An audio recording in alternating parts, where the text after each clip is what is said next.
எனக்கு OnePlusல ஒரு மொபைல் வேணும், ஒரு ஆல்ரவுண்டர் ஸ்மார்ட் ஃபோனாக இருக்கணும், அதுவும் ஒரு 20,000 பட்ஜெட்குள்ளே இருக்கணும் அப்படின்னு நீங்கள் ஒரு மொபைலை பார்க்குறீங்க அப்படின்னா OnePlus Nord CE Lite 3.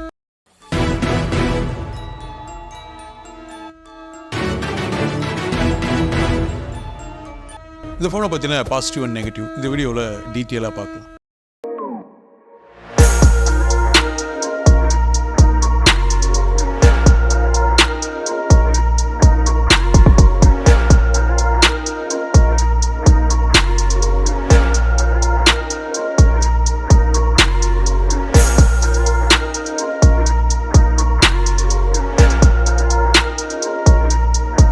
எல்லாருக்கும் வணக்கம். நான் தமிழ் ஃப்ரம் டெக் மானிட்டர். டிசைனை பொறுத்தளவுக்கு OnePlus இங்கே ரொம்ப அலட்டிக்கவே இல்லை. சிம்பிளாக நீட் அண்ட் க்ளீனாக பண்ணியிருக்காங்க. அந்த கேமரா பிளேஸ் பண்ணியிருக்கிற விதம், லோகோ பிளேஸ்மெண்ட் ஆகிருக்கிறது, அப்புறம் போர்ட்ஸ் ஃப்ரண்ட்டில் கூட பார்த்தீங்கன்னா அந்த பஞ்ச் ஹோல் வந்து கரெக்டான அலைன்மெண்ட்டில் இருக்குது. சின்ஸ் கூட ரொம்ப மினிமலாக பண்ணியிருக்காங்க. பாட்டமில் கொஞ்சம் அதிகமாக இருக்குது, பட் ஆனால் அது எந்த விதத்துலையும் டிசைனை அஃபெக்ட் பண்ணல. நான் கூட ஃபஸ்ட் டைம் இந்த ஃபோனை பார்க்கும்போது பேக் சைடு கிளாஸ் பேக் அப்படின்னு தான் நினச்சேன். ஆனால் பிளாஸ்டிக் தான் பண்ணியிருக்காங்க. ஏன்னா ஃபினிஷிங் வந்து ஒரு கிளாஸ் பேக் எப்படி பண்ணியிருப்பாங்களோ அந்த மாதிரி பண்ணியிருக்கிறாங்க. சைடில் கூட பிளாஸ்டிக் ஃப்ரேம் தான், பட் அதை ஒரு மேட் ஃபினிஷில் கொடுத்துருக்கிறது இன்னுமே நல்லா இருக்குது. ஓவரால் டிசைன் வந்து ரொம்ப கூலாக இருக்குது. இதில் 2 கலர் ஆப்ஷன்ஸ் இருக்குது. ஒன்று பேஸ்டல் லைன், இன்னொன்று குரோமேட்டிக் கிரே. அப்புறம் இது வெயிட் பார்த்தீங்கன்னா 195 கிராம் இருக்குது. திக்னஸ் கூட 0.83 mm கொடுத்துருக்காங்க. பட்டன் அண்ட் போர்ட்ஸோடைய பொசிஷனிங் பார்க்கலாம். 3.5 mm ஆடியோ ஜாக், அதுக்கப்புறம் primary mic, type C charging port ஒன்று, அப்புறம் ஸ்பீக்கர் இருக்குது. ரைட் ஹேண்ட் சைடில் பார்த்தீங்கன்னா பவர் பட்டன், அதுக்கு மேலேயே ஃபிங்கர் பிரிண்ட் சென்சார் இன்க்ளூட் பண்ணுறாங்க. டாப்பில் secondary mic, left hand side பார்த்தீங்கன்னா வால்யூம் ராக்கர்ஸ் கீ, அப்புறம் சிம் ட்ரே. இந்த சிம் ட்ரேல 2 நானோ சிம் போட்டுக்கலாம், இல்லைனா ஒரு நானோ சிம் ஒரு மெமரி கார்டு போட்டு யூஸ் பண்ணிக்கலாம். அப்புறம் இதோடைய சவுண்ட் குவாலிட்டி ரொம்ப லவுடடாக இருக்குது, கிளாரிட்டியாக ரொம்ப ரிச்சாக கேட்கறதுக்கு உண்மையாலுமே ரொம்ப நல்லா இருக்குது. இதில் 200% வரைக்கும் வால்யூம் இன்க்ரீஸ் பண்ணி கேட்கலாம். இன்னுமே லவுடடாக இருந்துச்சோசரம் எந்த டிஸ்டர்பன்ஸ் அந்த மாதிரிலாம் எதுவும் இல்லை. ஏதோ கொடுக்கணும்னு கொடுக்காம உண்மையாலுமே நல்லா ஒர்க் ஆகுது, ஒர்த்தாகவும் இருக்குது. இதில் ஸ்டுடியோ ஸ்பீக்கர் செட்டப் இருக்குன்னு இவங்க சொல்கிறாங்க, பட் டாப்பில் பார்த்தா ஸ்பீக்கர் இல்லை. இவங்க இந்த இயர் ஸ்பீக்கர் இருக்கு இல்லையா, அதுதான் இன்னொரு ஸ்பீக்கராக இவங்க மென்ஷன் பண்ணுறது. அது மட்டும் இல்லாமல் இதில் நாய்ஸ் கேன்சலேஷன் அவைலபிள் சப்போர்ட்னு சொல்கிறாங்க. ஏன்னா இதில் 2 மைக் இருக்குல்ல, அதனால அவங்க அதை மென்ஷன் பண்ணுறதுக்கு வாய்ப்பு இருக்குது. அப்புறம் இதோடைய ப்ராசஸர் Snapdragon 695 ப்ராசஸர் கொடுக்குறாங்க. இது ஒரு 6 nm ப்ராசஸர். பர்ஃபார்மன்ஸ் ரிலேட்டடாக இந்த ப்ராசஸரை நல்லாவே ஆப்டிமைஸ் பண்ணியிருக்காங்க. இப்போ நீங்கள் பிஜிஎம்ஐ கேம் விளையாடுறீங்க அப்படின்னா கிராஃபிக்ஸ் வந்து ஹெச்டிலையோ ஃப்ரேம் ரேட் ஹைலையும் வச்சு விளையாடலாம். அதே ஃப்ரீ ஃபயர் வச்சு விளையாடுறீங்கன்னா கிராஃபிக்ஸ் ரேட் மேக்ஸ்லையோ ஃப்ரேம் ரேட் வந்து ஹைலையும் வச்சு விளையாடலாம். இன்னும் உங்கள் கேமிங் எக்ஸ்பீரியன்ஸ் இம்ப்ரூவ் பண்ணுறதுக்காக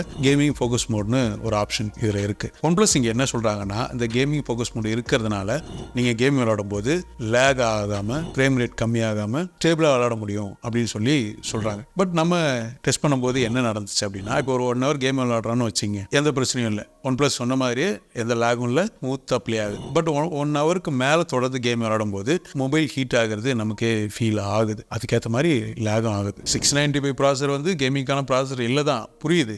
ஆனால் ரெகுலராக தொடர்ந்து விளையாடும் போது அதுக்கான ஹீட் ப்ரொடியூஸ் ஆகுது. அப்பப்போ ஒரு சில இடத்துல லேகும் ஆகுது. சரி, ஓகே, இப்போ கேம் விளையாடுறோம், எவ்வளோ பேட்டரி கன்சியூம் ஆகுது அப்படின்னு நீங்கள் என்கிட்ட கேட்டிங்கன்னா, இப்போ ஒரு 1 hour தொடர்ந்து நீங்கள் கேம் விளையாடுறீங்கன்னு வச்சுங்களேன், ஒரு 14%லேருந்து ஒரு 21% வரைக்கும் பேட்டரி கன்சியூம் ஆகுது. இல்லை நான் தொடர்ந்து ஒரு 4-5 மணி நேரம் விளையாடுவேன் அப்படின்னா எனக்கு எவ்வளோ பேட்டரி கன்சியூம் ஆகும் அப்படின்னு கேட்டிங்கன்னா 90% பேட்டரி கன்சியூம் ஆகுது. ஆனால் ஒன்று ஞாபகம் வச்சுக்கங்க, அதுக்கேற்ற மாதிரி மொபைல் ஹீட்டும் ஆகும், ஒரு சில இடத்துல லேகும் ஆகுது. ஆனால் ஒரு விஷயம் சொல்லலாம், சவுண்ட் குவாலிட்டி கேம் விளையாடும்போது செம்ம பெஸ்ட்டாக இருக்குது. மொபைலை ரெகுலர் யூஸ் பண்ணும்போது கூட பர்ஃபார்மன்ஸ் நல்லாவே இருந்துச்சு. இப்போ சோஷியல் மீடியா யூஸ் பண்ணுறோம், மூவிஸ் பார்க்குறோம், வீடியோஸ் பார்க்குறோம், இல்லை மல்டி ஆப்ஸ் நிறையா யூஸ் பண்ணுறோம் அப்படின்போது கூட எந்த லேகும் இல்லை, ஸ்மூத்தாகவே ஒர்க் ஆச்சு. OnePlus இங்கே நல்லாவே ஆப்டிமைஸ் பண்ணியிருக்காங்க. அண்டர் பெஞ்ச்மார்க் ஸ்கோர் கூட 4 lakh above இருக்குது. அப்புறம் என்னுடைய ஸ்டோரேஜ் 8GB RAM LPDDR4X வெர்ஷனில் கொடுத்துருக்காங்க. சிங்கிள் வேரியன்ட்டு தான். ஒருவேளை உங்களுக்கு ரேமை இன்க்ரீஸ் பண்ணணும்னு தோணுச்சிங்கன்னா வெர்ச்சுவல் RAM மூலிமா 8GB வரைக்கும் நீங்கள் இன்க்ரீஸ் பண்ணிக்கலாம். ஸ்டோரேஜை பொறுத்தளவுக்கு 128 இல்லை 256 2 வேரியன்ட் இருக்குது. UFS வெர்ஷன் 2.2 வெர்ஷனில் கொடுத்துருக்காங்க. பின்பக்கமாக 3 கேமரா கொடுத்துருக்காங்க. இதில் மெயின் கேமரா 108 மெகாபிக்சல், சாம்சங்குடைய HM6 சென்சர் கொடுத்துருக்காங்க. அப்ரேச்சர் 1.7ல் 2 megapixel depth sensor, 2 megapixel macro கொடுத்துருக்காங்க. ஃபோட்டோ குவாலிட்டியை பொறுத்தளவுக்கு டே லைட்டில் நல்ல லைட்டிங் கண்டிஷனில் நீங்கள் 108 மெகாபிக்சல் வச்சு ஃபோட்டோ எடுக்கும்போது டீட்டெயிலாக இருக்குது, டெப்த்து ஓகேவாக இருக்குது, கலர்ஸ் நல்லா இருக்குது, ஓவர் சேச்சுரேஷன் ஆகலை. போர்ட்ரேட் ஃபோட்டோஸ் எடுக்கும்போது ஓகே தான், ஆனால் பட் சம்டைம்ஸ் அந்த பேக்ரவுண்ட் பிளர்னஸ் வந்து ஈவனாக இல்லை. இப்போ ஒரு பொக்கே எஃபெக்டில் வச்சு எடுக்கிறோன்னா, ஃபார் எக்ஸாம்பிள் இந்த ஃபோட்டோஸ் பாருங்களேன், இந்த ஃபோட்டோஸில் அந்த கேட் பார்த்தீங்கன்னா கம்பி பிளர் ஆகிருக்காது. ஐ மீன் அந்த பிளர்னஸ் ஈவனாக இல்லை. இது பெரிய இஷ்யூவானா அப்படிலாம் இல்லை, ஒரு சாஃப்ட்வேர் இஷ்யூ மாதிரி தான் தெரியுது. ஒரு அப்டேட் கொடுத்தாங்கன்னா இதை ஈஸியாக சால்வ் பண்ண முடியும். அது மட்டும் இல்லாமல் நீங்கள் 108 மெகா பிக்சலில் நீங்கள் ஃபோட்டோஸ் எடுக்கிறீங்கன்னா இதில் 3x வரைக்கும் நீங்கள் ஜூம் பண்ணுற ஆப்ஷன் கிடையாது. ஆனால் நார்மலாக ஃபோட்டோ எடுக்கும்போது 3xல ஜூம் பண்ணுற ஆப்ஷன்ஸ் இருக்கும். ஓகே, இப்போ 3xல ஜூம் பண்ணி எடுக்கிற ஃபோட்டோஸோட அவுட்புட் எப்படி இருக்குன்னு பார்த்தீங்கன்னா அதுவுமே நல்லாவே இருந்துச்சு. நல்லா ஷார்ப்பாக இருந்துச்சு, பிளர்னஸ் இல்லை, டீட்டெயிலாக இருந்துச்சு.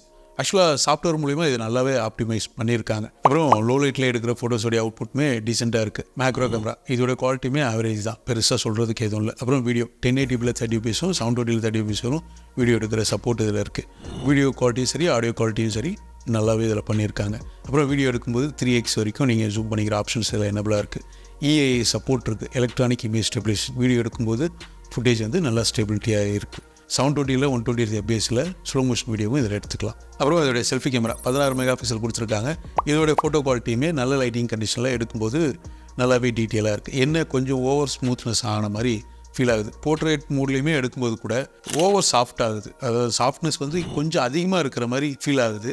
மற்றபடி ஃபோட்டோஸோடைய அவுட்புட் பொறுத்த அளவுக்கு எந்த பிரச்சனையும் இல்லை. நல்லா டீட்டெயிலாக இருக்குது, டீப்பாக இருக்குது, கலர் நல்லா இருக்குது, சேச்சுரேஷன் லெவல் நல்லா இருக்குது, பொக்கே எஃபெக்ட்டுமே கரெக்டாக ஆப்டிமைஸ் ஆகுது. அப்புறம் இதில் இருக்கிற ஒரு சில extra features, pro mode, extra HD, slow mode, time ஸ்லாப், டெக்ஸ்ட் ஸ்கேனர், டூல் வீடியோ அப்படின்னு சொல்லி ஒரு சில ஆப்ஷன்ஸ் கொடுக்குறாங்க. அப்புறம் அதோடைய பேட்டரி 5000 mAh பேட்டரி கொடுத்துருக்காங்க. சார்ஜ் பண்ணுறதுக்கு 67 watts ஃபாஸ்ட் சார்ஜிங் சப்போர்ட் இருக்குது. ஆனால் பாக்ஸ்க்குள்ளே 80 watts சார்ஜிங் அடாப்டர் இன்க்ளூட் பண்ணுறாங்க. 0 to 100% வெறும் 48 நிமிஷத்துலேருந்து 60 நிமிஷத்துக்குள்ளே சார்ஜ் பண்ணிக்கலாம். பேட்டரி ஹெல்த் டெக்னாலஜி மூலிமா பேட்டரி லைஃபை 3 to 4 years இன்க்ரீஸ் பண்ணிக்கலாம்னு சொல்லி சொல்கிறாங்க. ஃபார் எக்ஸாம்பிள், இப்போது மொபைல் ரொம்ப ஹீட் ஆகுதுன்னா அது ஹீட் ஆகாமல் இருக்க 12 விதமான டெம்பரேச்சர் சென்சர் உள்ள இன்க்ளூட் பண்ணுறாங்க. அப்புறம் நம்ம ஸ்லீப்பிங் ட்ராக்கிங்கை கால்குலேட் பண்ணி தேவையில்லாமல் பேட்டரி ட்ரெயின் ஆகிறத ஸ்டாப் பண்ணணும்னு சொல்கிறாங்க.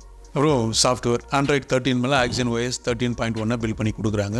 2 வருஷம் சாஃப்ட்வேர் அப்டேட்டும் 3 வருஷத்துக்கான செக்யூரிட்டி அப்டேட்டும் தரேன்னு சொல்லி OnePlus இங்கே ப்ராமிஸ் பண்ணுறாங்க. பர்சனலாக எனக்கு Axon OS ரொம்ப பிடிக்கும். அதோடைய அனிமேஷனாக இருக்கட்டும், அது நீட் அண்ட் க்ளீனாக இருக்கும், எந்த வித அதிகபட்ச ப்ளூட்வேர்ஸ் இருக்காது. OnePlus இங்கே எக்ஸ்ட்ரா போய் தர்றது இல்லையா அப்படின்னு கேட்டால் நான் அப்படி சொல்ல வரல. இப்போ இருக்கிற பிராண்டை விட இது எவ்வளோ மேல்னு தான் நான் சொல்கிறேன். அப்புறம் கனெக்டிவிட்டி Wi-Fi 5 சப்போர்ட் இருக்குது, 9 5G பேண்ட் கொடுக்குறாங்க. ப்ளூடூத் பொறுத்தவரைக்கும் 5.1 சப்போர்ட் இருக்குது. தேவையான எல்லா சென்சாருமே இன்க்ளூட் பண்ணுறாங்க. Airtel and Jio 5G speed நல்லாவே இருக்குது. கால் குவாலிட்டியுமே எந்த பிரச்சனையும் இல்லை. ஸோ ஃபைனலாக அதோடைய ப்ரைஸிங் 8GB 128 வேரியன்ட் வந்து 19,999 ரூபாய்க்கும், 8GB 256 வேரியன்ட் வந்து 21,999 ரூபாய்க்கும் ப்ரைஸ் ரேஞ்ச் பண்ணியிருக்காங்க. இது அமேசானில் அவைலபிளாக இருக்குது. இந்த ஃபோனில் நெகட்டிவாக நான் பார்க்கக்கூடிய ஒரு சில விஷயங்கள், இதில் HDR சப்போர்ட்டில், AMOLED டிஸ்பிளேயில் ப்ரொடக்ஷன் எதுவும் மென்ஷன் பண்ணல. வீடியோ எடுக்கிறதுக்கு 1080p 60fps சப்போர்ட் கொடுத்துருக்கலாம். மற்றபடி இந்த ஃபோன் ரெக்கமெண்டேஷன் பண்ணக்கூடிய ஒரு ஃபோன் தான் 20,000 ரூபா பட்ஜெட்டுக்கு. ஸோ அவ்வளோதான் இந்த வீடியோ பற்றின கருத்துக்களை மறக்காமல் கமெண்ட் செக்ஷனில் சொல்லுங்கள். அடுத்த வீடியோவில் பார்க்கலாம். தேங்க்யூ.